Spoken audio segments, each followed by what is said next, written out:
ಎಲ್ರಿಗೂ ನಮಸ್ಕಾರ. ಶಾಂತಿ ಕ್ರಾಂತಿ ಈ ಸಿನಿಮಾನ ತುಂಬ ಸಲ ನೋಡ್ಬಿಟ್ಟಿದ್ದೀನಿ. ಟಿ ವಿ ಮತ್ತು ಯೂಟ್ಯೂಬ್ ಚಾನಲ್ಗಳಲ್ಲೂ ಕೂಡ ತುಂಬ ಸರಿ ನೋಡ್ಬಿಟ್ಟಿದ್ದೀನಿ. ನನಗನ್ಸಿದ್ದು ಒಂದೇ ಒಂದು ಪ್ರಶ್ನೆ, ಈ ಸಿನಿಮಾ ಫ್ಲಾಪ್ ಆಗಿತ್ತಂತೆ. ಅಂದರೆ ಬಾಕ್ಸ್ ಆಫೀಸರ ಲೆಕ್ಕಾಚಾರದಲ್ಲಿ ಅಷ್ಟೊಂದು ಗಳಿಕೆ ಕಾಣಲಿಲ್ವಂತೆ. ನಿಜಾನಾ? ಯಾಕೆ ಈ ಸಿನಿಮಾ ಸೋಲ್ತು? ಆ ಕಾಲದಲ್ಲೇ ನಮ್ಮ ಕ್ರೇಜಿ ಸ್ಟಾರ್ ರವಿಚಂದ್ರನ್ ಅವರು ಒಂದು ಪ್ಯಾನ್ ಇಂಡಿಯಾ ಲೆವೆಲ್ಲು, ಈಗೇನು ಡಬ್ ಮಾಡೋದು ಅವೆಲ್ಲ ವಾಟ್ ಎವರ್ ಏನು ಬರುತ್ತಲ್ಲ ಅದು ಅವಾಗೇ ನಾಗಾರ್ಜುನ ಅವರು ರವಿಚಂದ್ರನ್ ಅವ್ರನ್ನ ಇಟ್ಕೊಂಡು, ಅಂದರೆ ರಮೇಶ್ ಅವರು ಈ ಕಡೆ, ರವಿಚಂದ್ರನ್ ಅವರು ಖುಷ್ಬು, ಜೂಹಿ ಚಾವ್ಲಾ, ದೊಡ್ಡ ತಾರಾಗಣ, ಇಷ್ಟೆಲ್ಲ ದೊಡ್ಡ ಬಜೆಟಿನ ಸಿನಿಮಾಗಳು ಮಾಡಿದಾಗ, ಅಂದರೆ 4 ಭಾಷೆ, ಹಿಂದಿಗೂ ಕೂಡ ಅದನ್ನು ಡಬ್ ಮಾಡಿದ್ರು. ಈ ಸಿನಿಮಾ ಫ್ಲಾಪ್ ಆಯಿತು ಅಂತ ಕೇಳಿದಾಗ ನನಗೆ ಓ ಗಯಾಡ್, ಈ ಸಿನಿಮಾ ಫ್ಲಾಪ್ ಆಗಿತ್ತಾ ಅಥವಾ ಈ ಸಿನಿಮಾ ಬಾಕ್ಸ್ ಆಫೀಸ್ನಲ್ಲಿ ಅಷ್ಟೊಂದು ಗೆಲುವು ಸಾಧಿಸಲಿಲ್ವ ಅನ್ನೋದೇ ನನಗೆ ಇವತ್ತಿಗೂ ಕೂಡ ತಿಳಿಯಲಾರದ ಒಂದು ಯಕ್ಷ ಪ್ರಶ್ನೆಯಾಗಿ ಉಳ್ಕೊಂಡಿದೆ.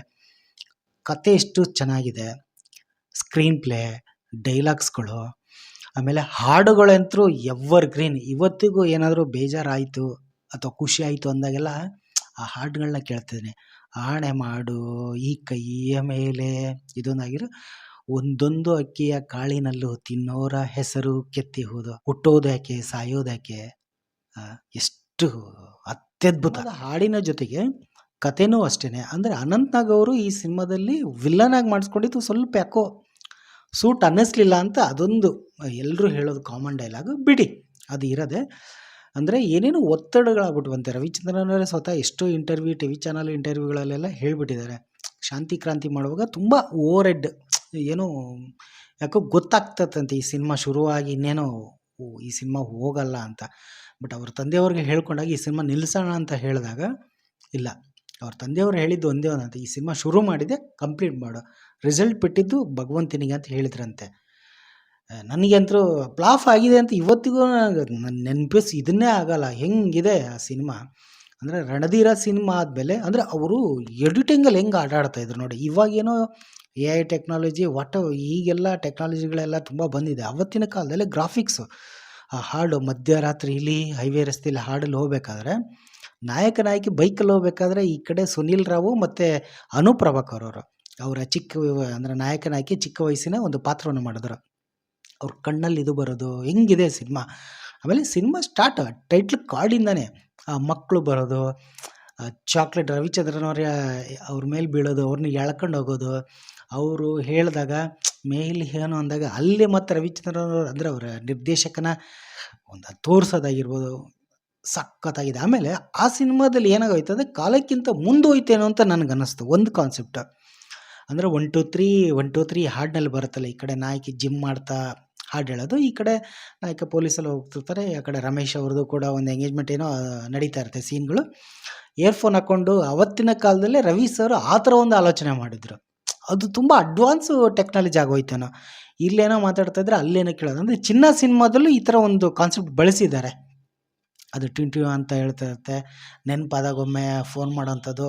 ಆ ಚಿನ್ನ ನೋಡಿ ಎಷ್ಟು ರವಿ ಸರ್ ಅವಾಗಲೇ ರೀಮೇಕು ಅಂತ ಎಲ್ಲ ಹೇಳ್ತಾರೆ. ರೀಮೇಕ್ ಅಲ್ಲ ಅವರು, ರವಿ ಮೇಕ್. ನಾನು ಇದ್ರ ಬಗ್ಗೆ ತುಂಬ ಸಲ ಹೇಳಿದ್ದೀನಿ. ರೀಮೇಕ್ ಸಿನಿಮಾ ಮಾಡಿರ್ಬೋದು, ಇಲ್ಲ ಅನ್ನಲಿಲ್ಲ, ಬಟ್ ರವಿ ಮೇಕ್ ಅಂತ ಒಂದು ಮಾಡ್ತಾಯಿದ್ರು.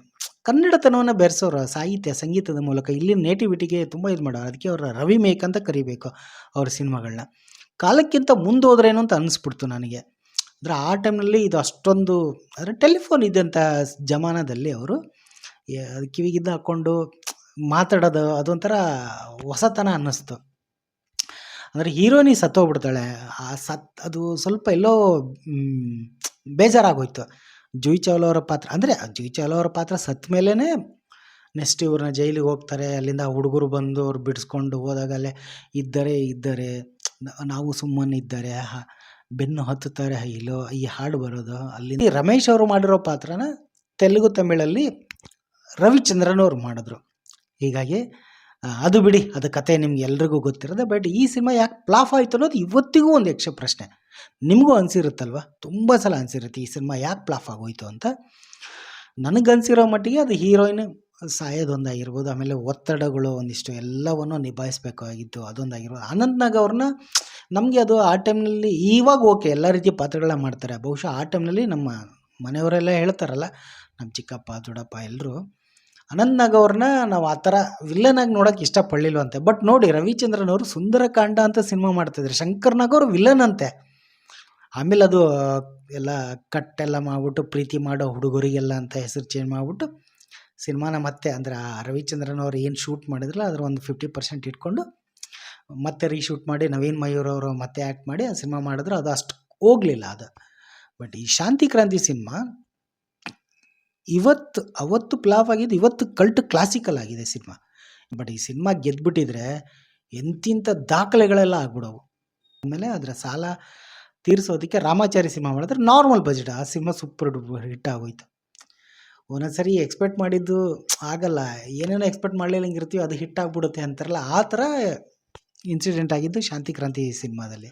ಅದು ಕೇಕ್ ಮೇಲೆ ಬೀಳೋದು ಅದು ಹೆಂಗಿದೆ, ಅದು ನಂಗೆ ತುಂಬ ಇಷ್ಟ ಆಗೋಯ್ತು.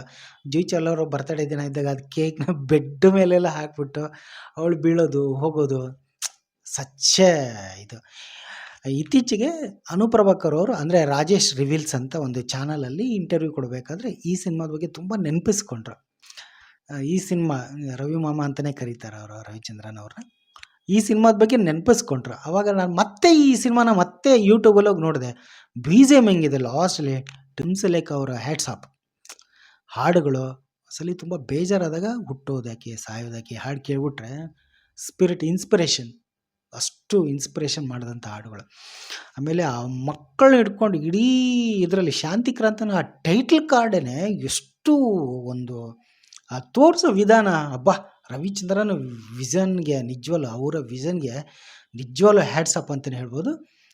ಈಗ ಅವ್ರದ್ದು I am god the crazy cinema ಬರ್ತಾ ಇದೆ. ಅಂದರೆ ಈಗಿನ ಟೆಕ್ನಾಲಜಿ ಬಳಸ್ಕೊಂಡು AI ಟೆಕ್ನಾಲಜಿನ ಬಳಸ್ಕೊಂಡು ಒಂದು ಸಾಂಗ್ ಕೂಡ ರಿಲೀಸ್ ಆಗಿತ್ತು ಅವರ ಬರ್ತ್ಡೇಗೆ. ಸಿನಿಮಾದ ಬಗ್ಗೆ ತುಂಬ ಎಕ್ಸ್ಪೆಕ್ಟೇಷನ್ ಇದೆ. ಸೊ ನೀವು ಶಾಂತಿ ಕ್ರಾಂತಿ ಸಿನಿಮಾನ ನೋಡಿದರೆ ಕಾಮೆಂಟ್ ಮಾಡಿ ತಿಳಿಸಿ. ಧನ್ಯವಾದಗಳು.